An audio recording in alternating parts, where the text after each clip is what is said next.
Ancient mummies are discovered in a desert in western China.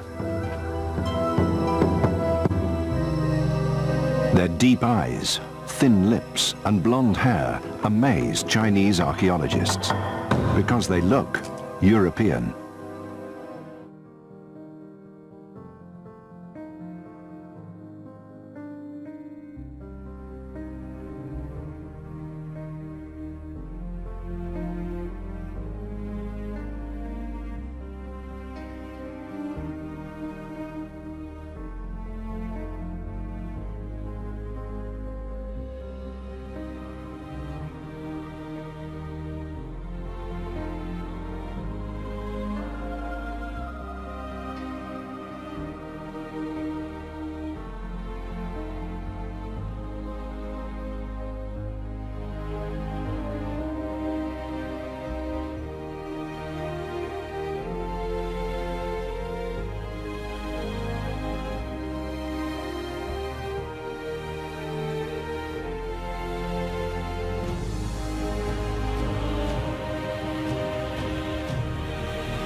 It's not surprising that the faces of the mummies are Europoid, as the people who live in the region today also don't look Chinese. Their faces are typical of the people of Eastern Europe and Central Asia, all the way from Turkey to here. Technically, they're a mixture of Caucasoid and Mongoloid peoples, as opposed to the Mongoloid ethnic stock in China. They're mostly Kazakhs and Uyghurs. They speak a form of Turkish, a language family unrelated to both Chinese and the languages of India and Europe.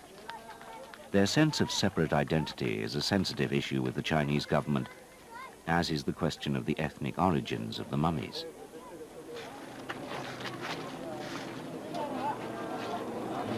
Female mummies were mostly of local origin. However, there's another type of testing, the Y chromosome testing, which is the male line.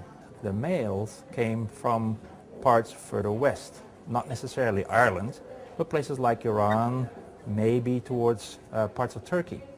The mom's side and the grandmother's side is from the Tarim Basin, and the father's and the grandfather's side were moving in. Through carbon dating, the mummies of Xinjiang were forced, at last, to admit their age.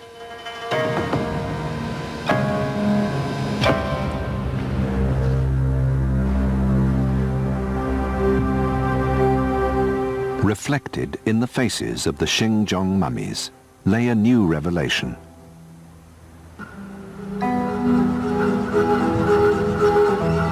This male died in the Gobi 1,200 years ago, about the time Charlemagne became the first Holy Roman Emperor.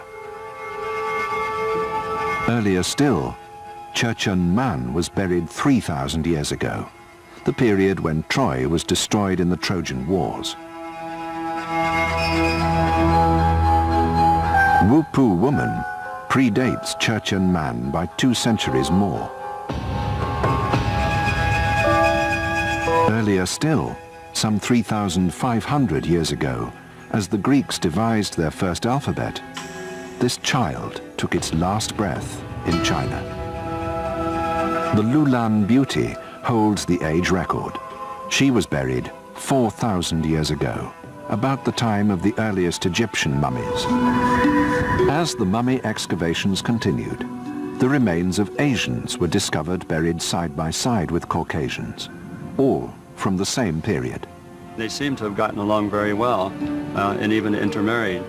And it's interesting to observe that they were buried in the same graves sometimes.